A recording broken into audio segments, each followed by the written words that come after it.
Assalamualaikum warahmatullahi wabarakatuh. Pada kesempatan kali ini kita lanjutkan materi tentang dasar-dasar industri 4.0. Diharapkan dari pembahasan sebelumnya peserta didik sudah bisa memahami konsep dasar tentang apa itu industri 4.0, kemudian beberapa pilar industri 4.0 dari 9 yang akan kita bahas sudah dikenali beberapa di antaranya. Yang pertama, sudah bisa memahami apa itu Internet of Things, yaitu interaksi semua perangkat-perangkat yang dihubungkan oleh internet yang dapat berinteraksi satu sama lain. Kemudian yang kedua, perkembangan robot, di mana di industri 4.0 level robotnya itu sudah sampai pada kemampuan otonom, disebut robot otonom. Lalu kemudian yang ketiga, bisa memahami konsep tentang sistem integrasi horizontal maupun vertikal dalam industri 4.0, di mana di dalam konsep ini semua level jenjang dalam industri maupun industri manufaktur hubungannya dengan industri 4.0 itu adalah saling terkoneksi satu sama lain, di mana pada periode sebelumnya di industri 2.0 ataupun 3.0 pengambilan keputusan atau interaksi data satu sama lain itu melalui tahapan yang sangat berjenjang, dari instrumen atau alat-alat di pabrik sampai dengan di level manajemen. Untuk pengambilan keputusan itu datanya harus diambil lapis demi lapis jenjang jabatan. Namun di industri 4.0 datanya itu bisa langsung diakses oleh CEO ataupun level tertinggi untuk mengetahui datanya secara langsung dan real time, tanpa melalui jenjang-jenjang jabatan lagi. Kenapa? Karena semuanya sudah saling terkoneksi dan dikelola dengan baik dan dihubungkan dengan baik oleh internet. Bisa datanya real time diakses oleh level jenjang manapun. Kemudian sudah juga kita bahas tentang cloud system. Jadi data-data ini bisa disimpan secara awan yang kita sebutkan oleh sistem komputasi awan atau cloud. Data-datanya itu kita tidak harus simpan di perangkat sendiri, tapi bisa diakses kapanpun dan dimanapun karena datanya online, dihubungkan oleh internet dan tersimpan di pusat data, di data center, yang kita sebutnya sistem cloud computing. Kemudian yang kelima, sudah punya gambaran tentang additive manufacture, yaitu salah satu teknologi di industri 4.0 yang bisa membuat secara printer 3 dimensi, membuat suatu benda atau produk yang spesifik berdasarkan desain digitalnya, bisa satuan. Hari ini kita akan bahas tentang salah satu chapter dalam buku dasar industri 4.0, yaitu Big Data Analytics. Konsep ini bayangannya tidak hanya disebut saja sebagai data yang besar, tapi ini dibayangkan sebagai suatu proses data analitik. Pada pembelajaran kali ini diharapkan bisa memahami beberapa hal, di mana ini kita bisa petakan menjadi dua komponen utama. Minimal peserta didik memahami apa sih itu Big Data Analytics, kemudian diperkenalkan beberapa istilah dalam Big Data Analytics sebagai berikut. Ada istilah data yang terstruktur dan tidak terstruktur, kemudian ada data historian, data real time, dan data lake, ada data warehouse, data mart, dan data mining. Kemudian ada istilah data science, ada business intelligence, data visualisasi, intelligent dashboard, kemudian advanced analytical, yang dimana industri 4.0 itu mainnya sudah sampai level sini. Sudah advanced analytical, prosesnya sudah bisa otonom atau minimal semi otonom. Sudah langsung diolahkan datanya untuk siap digunakan. Kecanggihan industri 4.0 levelnya sampai sini. Ini beberapa yang terakhir, bisa memahami istilah dalam tingkatan analisa data. Gambaran tentang apa itu Big Data Analytics coba kita lihat dalam video berikut ini. Apa itu Big Data?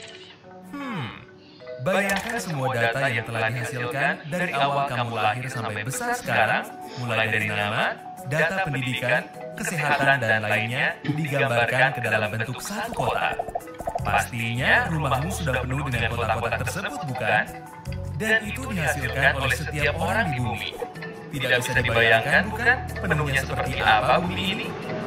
Secara sederhana, Big Data adalah himpunan data yang sangat besar yang tidak mampu diolah oleh sistem komputer dan perangkat lunak konvensional dan memiliki karakteristik tertentu, yaitu volume, variety atau varietas, dan velocity atau kecepatan. Dalam Big Data, volume atau ukuran data yang dihasilkan sangat besar, bahkan sangat-sangat besar. Jika semua data pada tahun 2010 dipindahkan ke dalam bentuk kepingan DVD, maka DVD tersebut dapat membuat tumpukan panjang sepanjang jarak antara bumi ke bulan dan kembali lagi ke bumi. Dan data-data tersebut terus bertambah. Pada tahun 2012, kita menghasilkan 2,3 triliun gigabyte data setiap harinya. Diperkirakan nanti pada tahun 2020, data yang dihasilkan sebanyak 43 triliun gigabyte. Selain volume, varietas juga merupakan salah satu karakter dari Big Data. Data-data yang dihasilkan terdiri dari berbagai jenis dan variasi seperti teks, foto, video, dan lain-lain. Apa saja yang menghasilkan Big Data? Banyak sekali. Salah satunya adalah adanya Internet of Things. Internet of Things bisa diartikan di mana benda-benda di sekitar kita dapat berkomunikasi antara satu sama lain melalui sebuah jaringan seperti internet.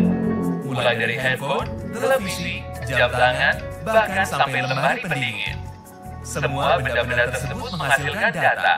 Baik itu data tentang letak titik macet di suatu tempat, data berapa detak jantungmu berdenyut setiap hari, data tentang berapa langkah kaki yang kamu ambil setiap hari, data perbankan, kesehatan, sensor untuk mengumpulkan informasi tentang iklim, postinganmu di sosial media, data transaksi kartu kredit, dan yang paling penting adalah data untuk ilmu pengetahuan.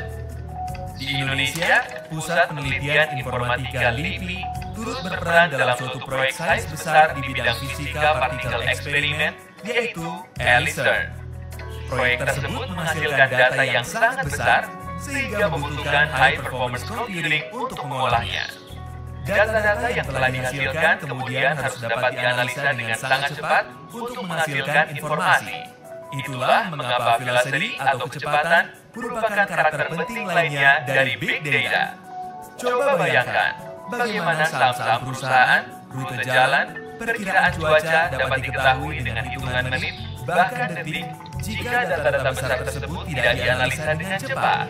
Tentunya perangkat komputer biasa tidak dapat menangani hal ini. Bisa jadi akan menghabiskan beberapa tahun untuk melakukan itu. HPC adalah jawabannya. HPC atau High Performance Computing adalah sistem komputer yang dibangun agar mampu menyelesaikan beban komputasi yang tak terkira beratnya dalam waktu yang masih bisa diterima. Sebuah sistem HPC terdiri dari puluhan, ratusan, bahkan ribuan CPU core yang saling terkoneksi untuk menyelesaikan suatu komputasi secara paralel. LIPI mempunyai dua sistem HPC yang dikelola Pusat Penelitian Informatika, yaitu di Bandung dan Cibinong. LIPI membuka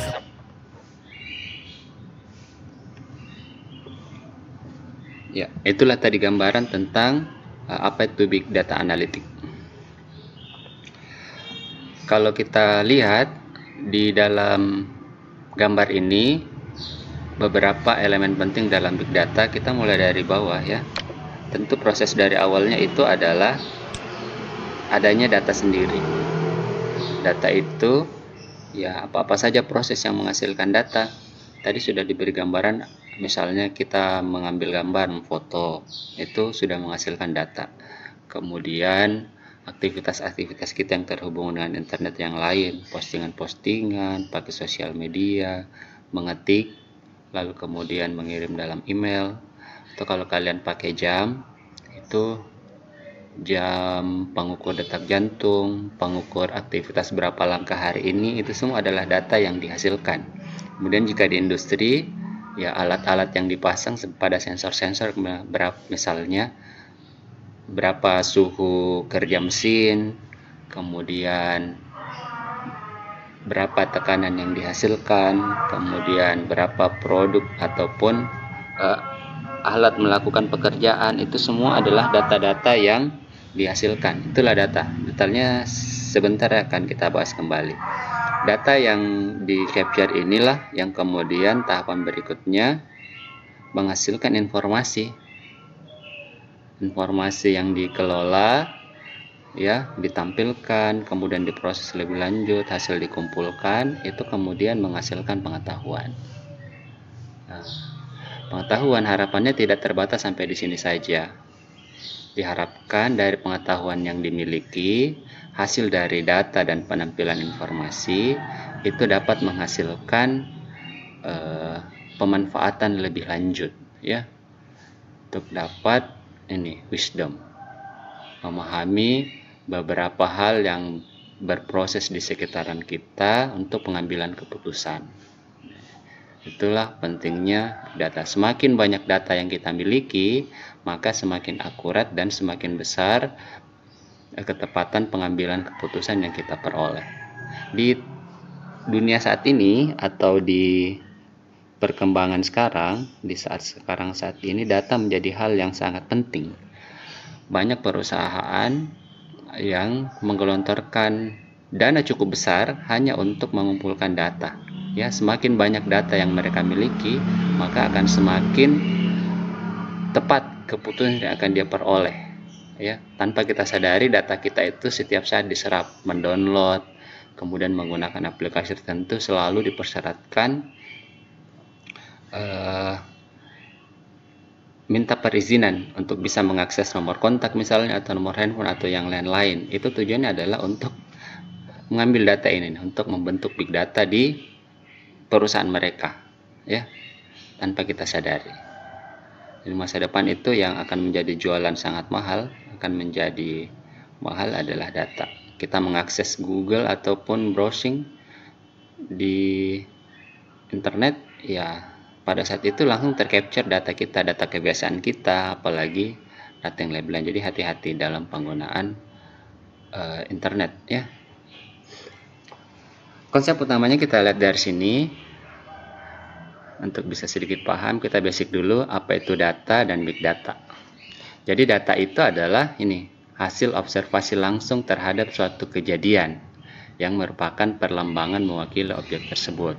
Jadi misalnya objeknya adalah benda apel misalnya, kalau kita foto, terbentuklah data. Datanya itu yang mana? Hasil gambarnya, itu data. Kemudian kalau kita pakai jam, diukur dan dicatat jam berapa sekarang, itu adalah data. Jam sekarang melakukan apa, itu data. Kemudian pada saat itu kita pakai jam yang untuk kesehatan, ini terukur tuh berapa detak jantung, kemudian berapa langkah pada saat itu, itulah semua data-data yang dihasilkan. Kalau di alat instrumen, berapa hasil analisa satu sampel, itu adalah data. Kemudian sampel apa yang kita gunakan, itu adalah data, ya. Jadi hasil observasi langsung itu data. Kemudian berapa kendaraan yang lewat, berapa kalau ada alat yang terpasang di suatu persimpangan jalan misalnya, tingkat pencemaran udaranya berapa, ya, itu adalah data yang dihasilkan. Data itu tertransfer ke pusat server atau ke komputer untuk kemudian dikumpulkan. Lalu kapan dia menjadi big data? Nah, big data itulah sekumpulan data tadi, tergantung seberapa besar suatu perusahaan mampu menyimpan atau mendapatkan data. Tentu yang paling banyak data akses yang kita miliki saat ini, yang kita dikasih gratis sama Google gitu ya. Big data yang mereka miliki itu sangat besar, diakses oleh seluruh jutaan miliaran manusia di seluruh dunia untuk digunakan. Jadi tanpa kita sadari, pada saat kita membrowsing atau membaca, itu semua diakses oleh Google untuk kemudian disimpan sebagai big data mereka, yang kemudian dikembalikan lagi ke kita, entah itu gratis ataupun layanannya nanti berbayar. Yang gratis kan banyak juga nih, kita mau browsing bacaan tertentu sudah langsung dimunculkan oleh Google dalam waktu cepat. Kenapa? Karena big datanya dikasih secara gratis. Jadi apa itu big data ini? Sekumpulan data yang memiliki volume yang besar yang dianalisis dengan bantuan teknologi. Jadi poin pentingnya tidak hanya bayangannya big data itu datanya besar, tapi di dalamnya itu ada prosesnya, satu kesatuan. Tidak hanya diartikan sebagai data yang besar, tapi dianalisis. Jadi itu adalah proses analisa data yang sangat besar dan cepat. Tujuannya untuk memberikan nilai tambah terhadap proses bisnis. Telkomsel punya data-data pelanggannya semua secara detail, kemudian itu bisa dijual tuh. Misalnya datang ke Smart, Pak, Smart mau promosi apa? Kita punya data sebaran untuk misalnya kalau mau beriklan ke orang tua dengan penghasilan 5 sampai 10 juta.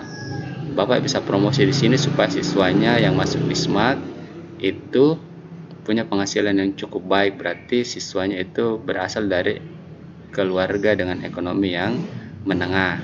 Nih, ataukah tujuannya ke level segmentasi orang-orang yang kaya misalnya di sekolah-sekolah tertentu. Kenapa? Karena Telkomsel punya big data yang bisa dia hasilkan untuk proses bisnisnya. Jadi spesifik nanti, tidak harus lagi blast ke informasi ini ke orang kemanapun. Jadi spesifik nanti tujuan iklannya sudah spesifik ke orang-orang dengan segmentasi tertentu, usia tertentu saja, kemudian pekerjaan tertentu saja, itu bisa seperti itu. Dan prosesnya sangat cepat ya, karena ada tadi big data analitiknya harus memenuhi beberapa kriteria. 3 kriteria utama dalam big data yang harus terpenuhi. Yang pertama ini tadi ya, sesuai dengan namanya, volumenya itu besar. Kenapa bisa besar? Karena banyak sekali ya ini. Sekarang itu kita sudah ada sekitar 7 miliar, di mana hampir berapa persennya? 6 dari 7 orang itu sudah memiliki seluler, menghasilkan data-data. Data-data ini kan sudah seluler, sekarang sudah terhubung dengan internet. Datanya itu akan terhubung satu sama lain, akan diserap oleh pengolah data. Tidak hanya tersimpan di handphonenya sendiri, tapi akan di capture atau di save atau disimpan oleh tim pengolah data yang perusahaan-perusahaan penyerap data ini, siapapun aplikasi yang kita gunakan itu semua menyerap data-data kita. Browsing-browsing yang kita hasilkan, postingan-postingan yang kita punya itu semua diserap oleh mereka. Tujuannya ya untuk mengumpulkan data gitu ya. Karena data ini mahal nanti di masa depan. Ini ada 40 zettabyte, bukan lagi giga ya, zettabyte di tahun 300 kali meningkat dari 2005. Perusahaan ya ada 100 terabyte data yang disimpan. Ini untuk di Amerika saja gitu ya, data-datanya itu sudah menyimpan sendiri. Ya paling besarnya sekarang data-data yang ada di Google ya, mereka sih kayaknya seperti yang paling besar, punya Facebook misalnya, atau anak turunannya Facebook, Instagram, kemudian WhatsApp. Ini semua mereka menyerap data. Jadi secara harfiah karakteristiknya memang big data itu ya, dia volumenya besar. Nah, selain volumenya besar, big data itu ini punya variety, berbagai keragaman yang mereka hasilkan. Dari Twitternya orang yang 400 juta ini menghasilkan 200 juta setiap bulan, karena yang dari aktif Twitter di masa itu 50%-nya aktif ya, itu menghasilkan data semua tuh dengan berbagai variasi. Kemudian nih alat-alat sekarang sudah ada miliaran atau jutaan peralatan yang sudah berbasis wireless ya, yang setiap saat itu tersimpan ke handphone, ke data center. Saya punya jam yang kayak gini nih, bisa menyerap aktivitas kita. Dia tahu dalam periode tertentu kita sudah melangkah berapa lama, kemudian detak jantung kita berapa, tingkat kesehatan kita bagaimana. Mereka bisa mengukurkan kesehatan kita dan merekomendasikan. Mereka menyerap tuh. Begitu banyak beragamnya data. Lalu karakteristik yang ketiga itu velocity ya.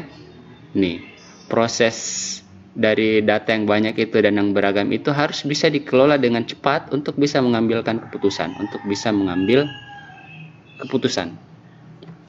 Ya, velocity, kecepatan data, peningkatan kecepatan data ini disimpan, bahkan dianalisis ya.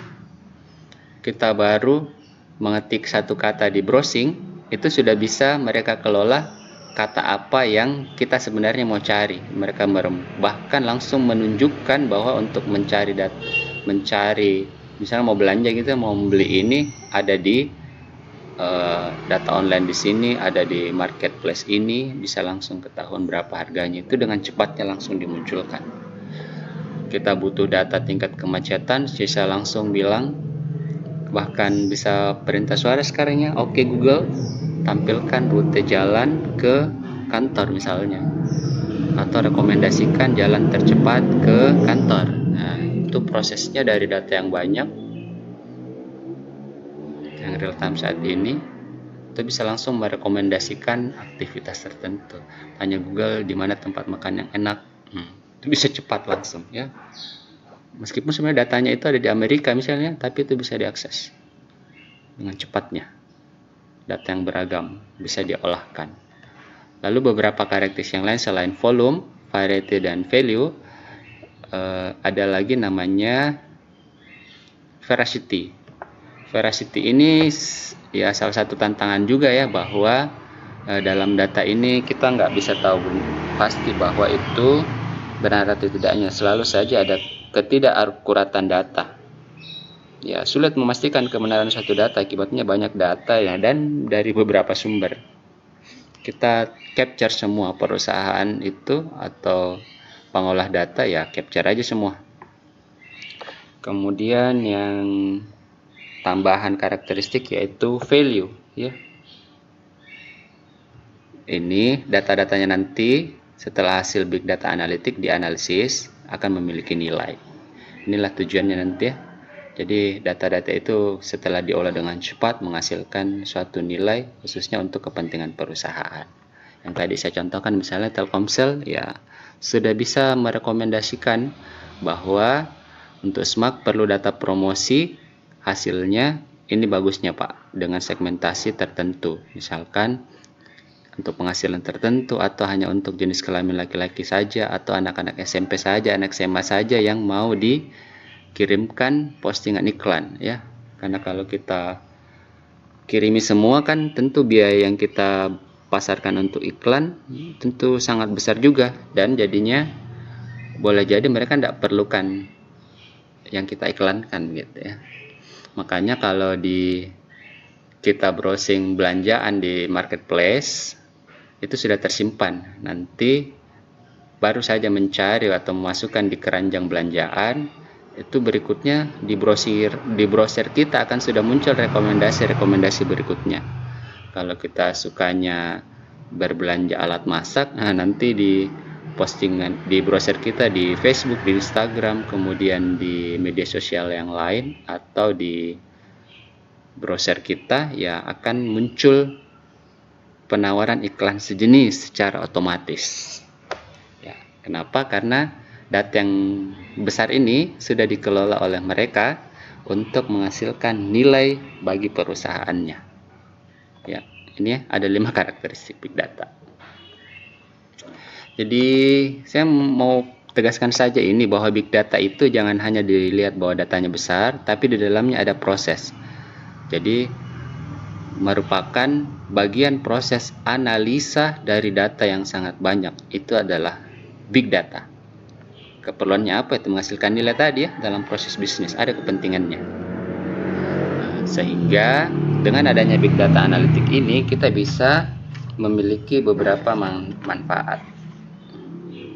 Yang pertama, perusahaan itu bisa menghasilkan teknik yang inovatif. Data-data yang mereka miliki dia bisa dikelola sedemikian rupa, lalu menghasilkan teknik yang inovatif untuk dipasarkan atau merekomendasikan proses-proses tertentu tergantung yang memiliki data tersebut. Kemudian penghematan biaya. Tadi kita nggak harus bayarin semua. Misalnya Makassar, kita mau iklankan ke Makassar ada 2 juta orang, nggak harus diiklankan ke 2 juta orang tadi. Misalnya iklan lewat SMS gitu ya, nggak usah di SMS semua 2 juta orang.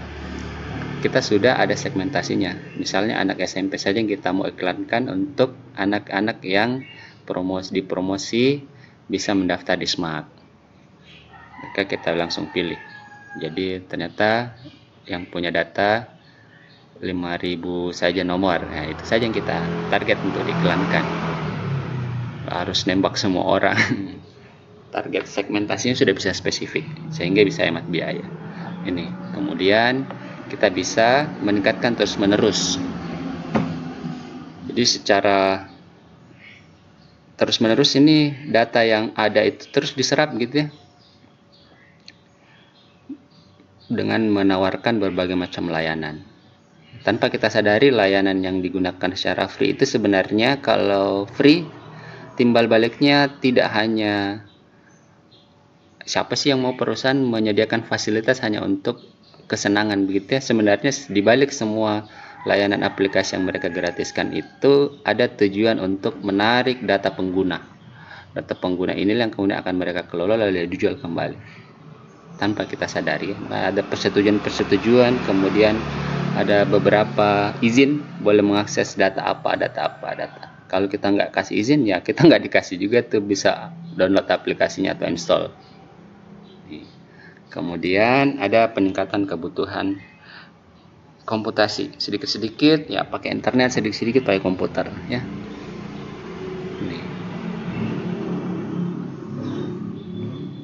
Ya kalau ini keperluannya dimanfaatkan oleh perusahaan penyedia layanan ini ya. Kemudian oleh adanya big data analisa datanya menjadi maksimal. Kemudian mengurangi barrier to entry ini. Pengusaha-pengusaha sekarang atau perusahaan-perusahaan pemula bisa langsung ikut nyemplung atau ikut masuk melakukan aktivitas penjualan. Kalau secara konvensional dulu masih dihalang-halang gitu ya. Pokoknya kalau ada pesaing masuk, perusahaan baru yang mau melakukan usaha, pasti perusahaan besar yang sudah ada sebelumnya akan melakukan teknik agar dia cepat tersisihkan. Tapi kalau sekarang oleh adanya data sudah bisa cepat bersaing.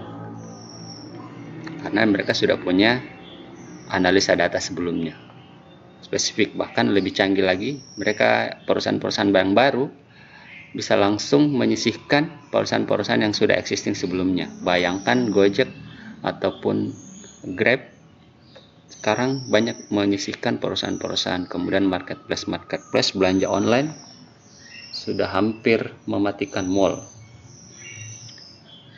ya. Bentor, kemudian ojek sudah semua teralihkan ke layanan online, hilang. Taksi hilang. Kenapa ini? Tadi ya oleh big data sudah langsung spesifik datanya.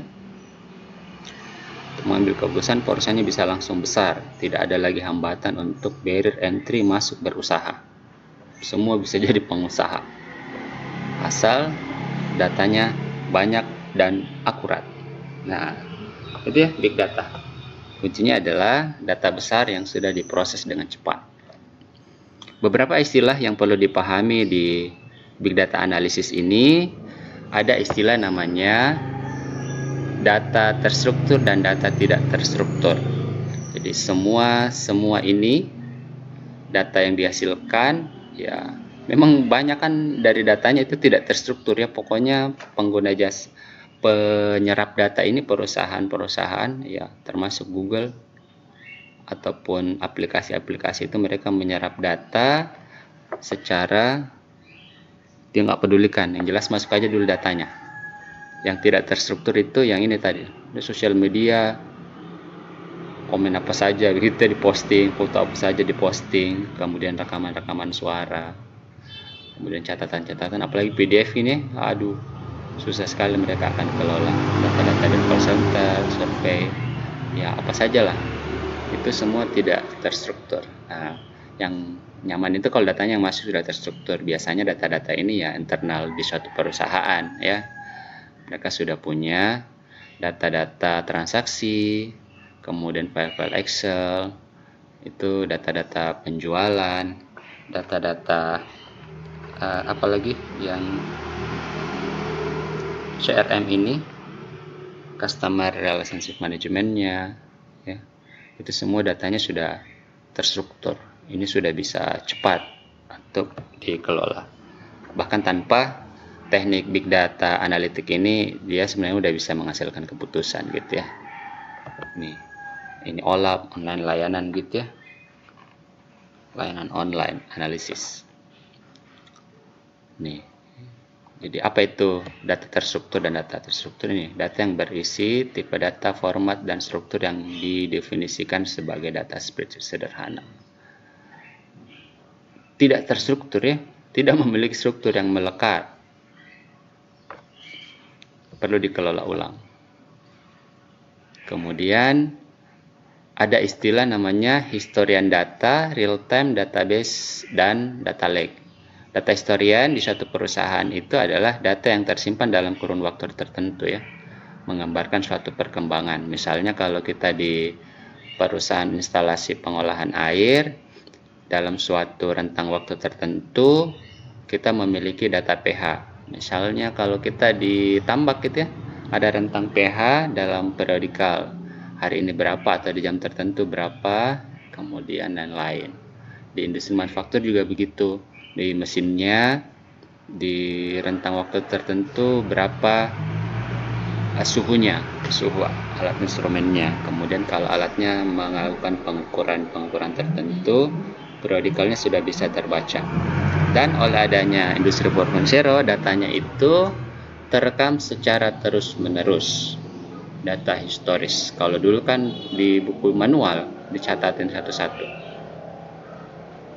Tapi karena industrinya sekarang sudah canggih, 4.0 sudah terhubung semua dengan internet, datanya bisa terekam secara otomatis masuk ke komputer tanpa diketik lagi.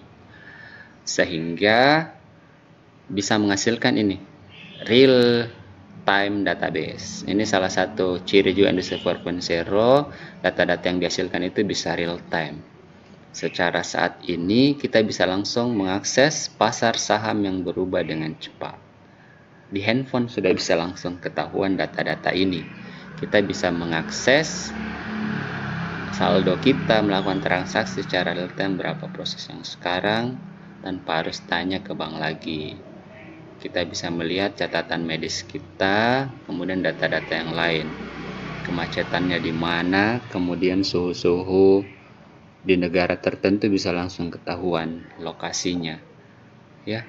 Bahkan di pengakses tertentu bisa lihat secara real time sekarang kondisi kemacetan secara video. Apa yang terjadi sekarang? Itu adalah real time database. Sistem pengolahan yang pemprosesannya menggunakan waktu nyata saat ini. Kemudian semua data-data ini dimasukkan ke data lake. Ada istilah data lake adalah gudang penyimpanan yang menyimpan sejumlah besar data mentah dalam format aslinya, baik terstruktur maupun tidak terstruktur ya. Kemudian bisa bedakan data historis, data real time, dan data lake. Kumpulnya semua di data lake. Masuk sini semua. Kemudian data lake ini punya kepentingan dan keuntungan ya.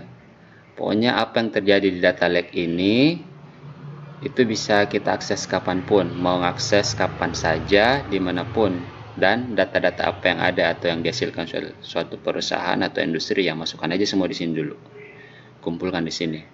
Nantilah kemudian dikelola untuk bisa diakses jika diperlukan. Untuk apa ini?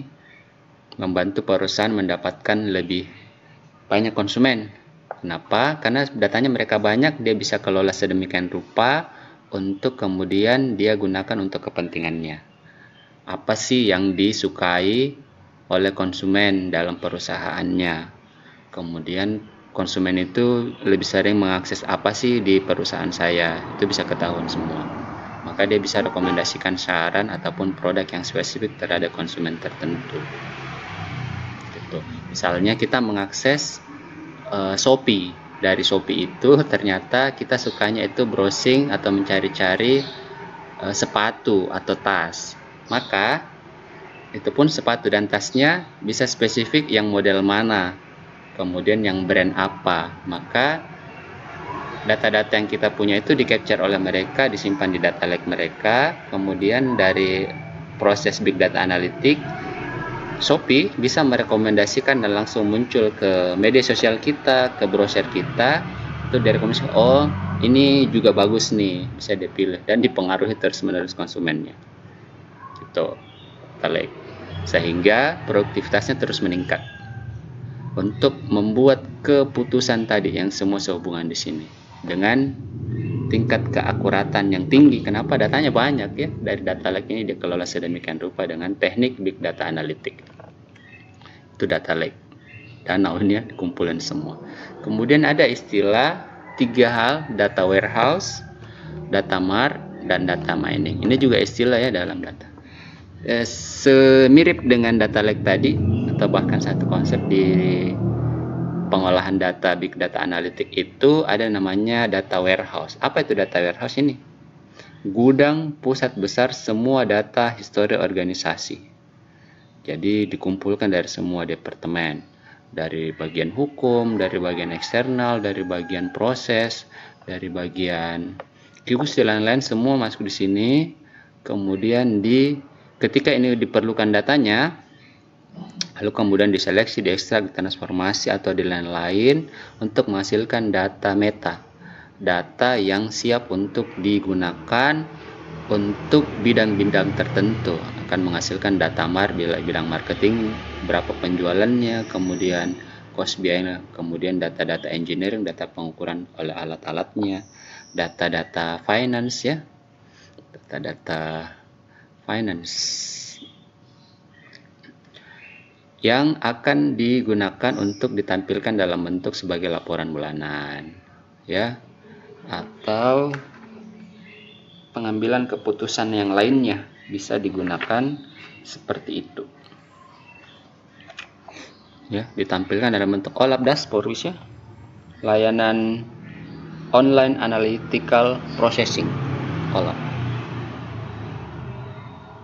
Ini jadi data warehouse itu ada di gudang, jadi pusat data ini ya, pusat data kalau satu perusahaan dia punya ini.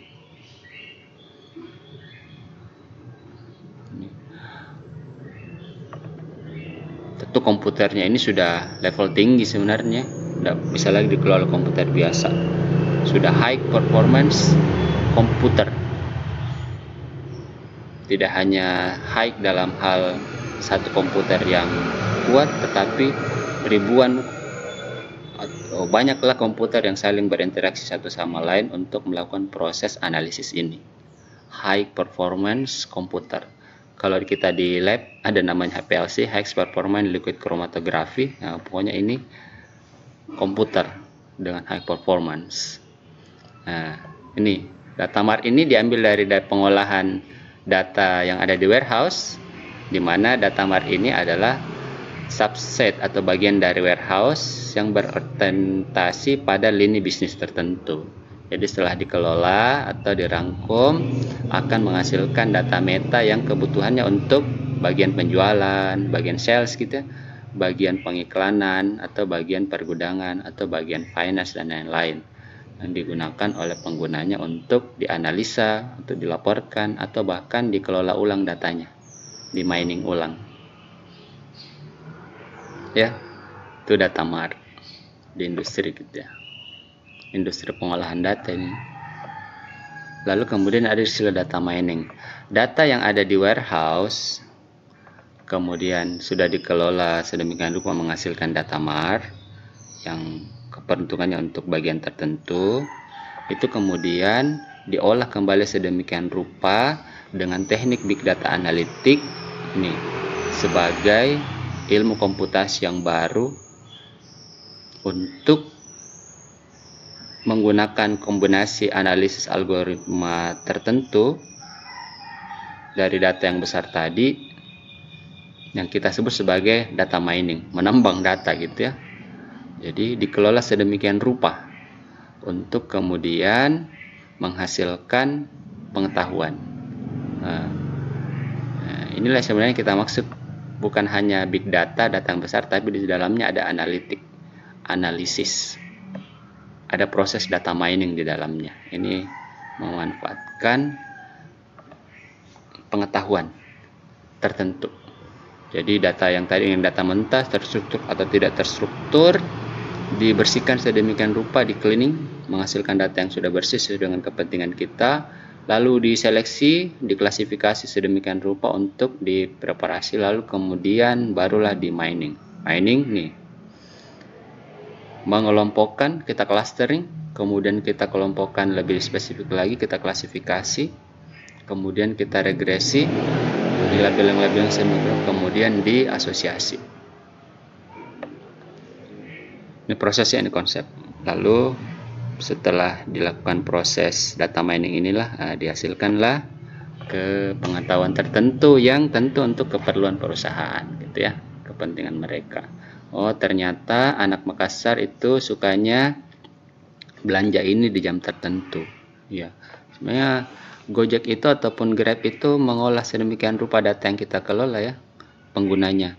Misalnya itu bisa diketahui misalnya anak Makassar pada jam tertentu sukanya pesan apa, makan apa, dan berapa yang dia gunakan uang untuk belanjaannya. Itu bisa ketahuan seperti itu. Maka kalau kita punya data ini enak tuh, misalnya bikin usaha bukanya pada jam-jam tertentu saja, ini ketahuan. Nanti dianalisa, oh ternyata ketahuan memang laparnya itu pada jam tertentu yang ini, itu bisa ketahuan. Semua bisa terpetakan dengan spesifik untuk mengambil keputusan. Ya, tergantung seberapa banyak data yang kita punya. Kemudian ada istilah data science. Kalau data science ini seperti juga konsep ya, teknik-teknik pengolahan data untuk mengekstraksinya. Ini adalah suatu ilmu ya. Jadi apa itu data science ini ya? Teknik dalam pengumpulan, menyimpan dan memproses data sebagai bagian dari operasi dalam suatu organisasi. Ini.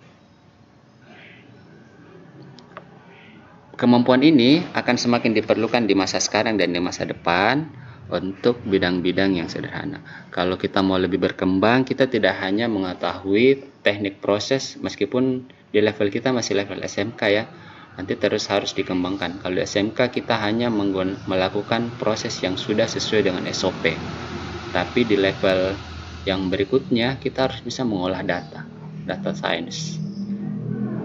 Tantangannya ke depan malah kita akan tergerus oleh perkembangan mesin, karena mereka sudah bisa mengolah data ini menjadi data science yang sebelumnya dikelola oleh orang-orang statistik, tapi statistiknya sudah bisa diolahkan oleh komputer, maka bisa tersisihkan juga tim pengolah data ini.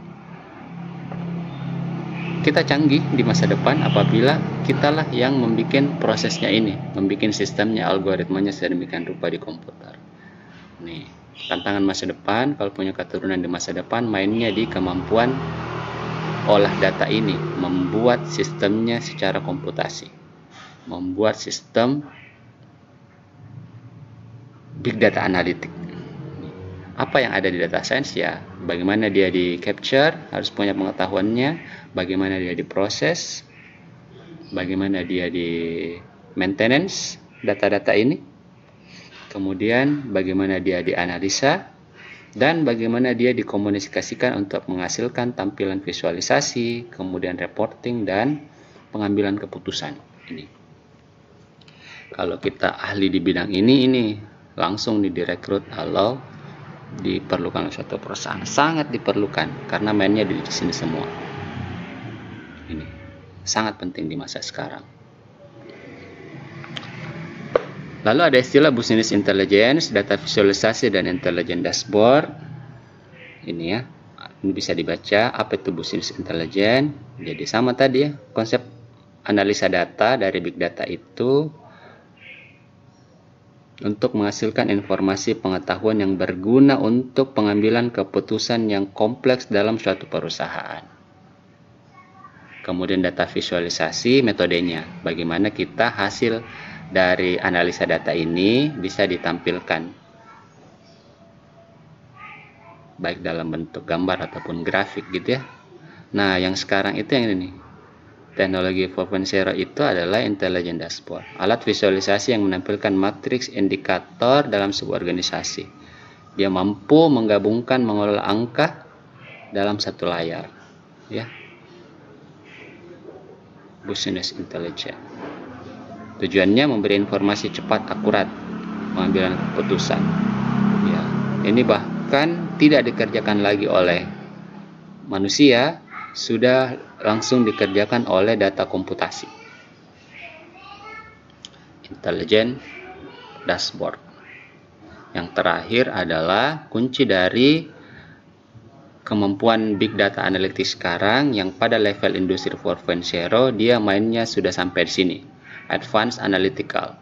Algoritma, regresi, decision-nya, time series analytical-nya itu semua sudah diperiksa datanya atau konten-kontennya dalam bentuk pekerjaan mesin yang sudah otonom maupun semi-otonom.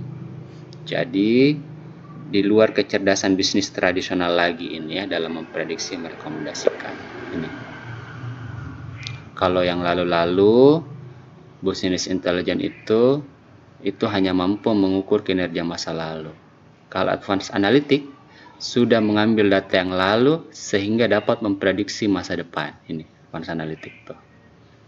Kalau kita lihat tipe pertanyaannya, apa yang terjadi, kapan dan berapa banyak, sekarang itu di kemampuan Advanced Analytics apa yang akan terjadi ketika kita mengubah sesuatu variabel tertentu. Ya. Ya tentu juga merupakan bagian dari big data gitu ya. Tapi di Advanced Analytics ini sudah teknik otomatis. Ini jadi tantangan juga di masa depan gitu ya. Kalau kita tidak cepat adaptasi belajar, kita akan ketinggalannya. Semua sudah bisa dilakukan oleh high performance komputer. Data pengolahannya sudah bisa otomatis. Meskipun sekarang bisnis baru sampai level ini, tapi di level ilmuwan itu sudah digunakan, dan jika ada perusahaan-perusahaan besar sekarang sudah mainnya sebagai mereka sudah gunakan ini. Ya. Sehingga lebih nyaman lagi nih. Kalau kemarin itu hanya reaktif, kalau ada kejadian baru mau dikelola datanya menggunakan sistem Business Intelligence pengolahan data. Sekarang dengan kemampuan Advanced Analytics itu sudah lebih proaktif, menghindari malah kejadian, karena prediktif masa depan sudah bisa kejadian. Nih, ini tahapan-tahapannya ya. Jadi ada analisa dasar restriktif, data-data masa lalu yang dikumpulkan. Contohnya misalnya informasi jumlah pengunjung, kemudian kalau di website halaman mana saja yang sering dikunjungi, kan biasanya muncul ini tanda. Kemudian tahapan berikutnya ada analisis diagnostik. Ini level lebih lanjut, dia mendalami data untuk mengapa sih itu terjadi. Level lebih lanjutnya itu prediktif ya, hasil prediksi di masa datang. Ini sudah sampai sini. Contohnya rekomendasi yang dipakai e-commerce ini, yang tadi kita sering ceritakan. Dia bisa itu sudah prediksi nanti sekiranya pengunjung hasil browsing dalam e-commerce itu dia sukanya belanja apa dan seberapa besar presentasi belinya. Kalau dia mau beli lagi kira-kira itu akan mau membeli apa gitu ya. Dia bisa prediksi tuh, kalau kemarin kita sudah belanja dan bayar untuk beli, kalau saya suka sepedanya berarti kemarin udah beli sepeda, berarti kemungkinan belanjaan berikutnya dia perlu keperluan sepeda lainnya, misal untuk upgrade atau sekedar perlengkapannya, beli celana sepeda atau beli pakaian sepeda, beli aksesoris sepeda gitu. Mereka bisa prediktif. Mereka merekam data kita, mereka bisa prediktif. Atau kemudian lebih lanjut bisa sampai preskriptif, menggunakan wawasan yang selanjutnya diberikan oleh data, menilai resikonya. Terakhir ada analisa kognitif, menggunakan pengetahuan tinjauan masa depan dan dilakukan optimasi lagi. Ini lebih lanjut lagi ini ya. Itulah gambaran tentang Big Data Analytics, catatannya adalah yang pertama, Big Data itu merupakan tidak hanya datanya besar, tapi ada istilah Big Data Analytics. Prosesnya pengolahan data inilah yang menggunakan Big Data Analytics. Datanya besar, kemudian dikelola dengan sangat cepat untuk mengambil keputusan. Siapa yang melakukannya? Sudah proses komputasi. Industri 4.0 sekarang itu levelnya sudah otonom. Mudah-mudahan bisa dipahami, meskipun ini banyak konsep gitu ya, tapi punya gambaran bahwa sekarang itu datanya sangat besar dan sudah dikelola secara otonom oleh komputer menggunakan high performance komputer untuk mengolah Big Data Analytics. Materi ini membahas beberapa istilah-istilah tentang pengolahan data. Mudah-mudahan tidak terlalu berat, bisa dipahami. Terima kasih. Assalamualaikum warahmatullahi wabarakatuh.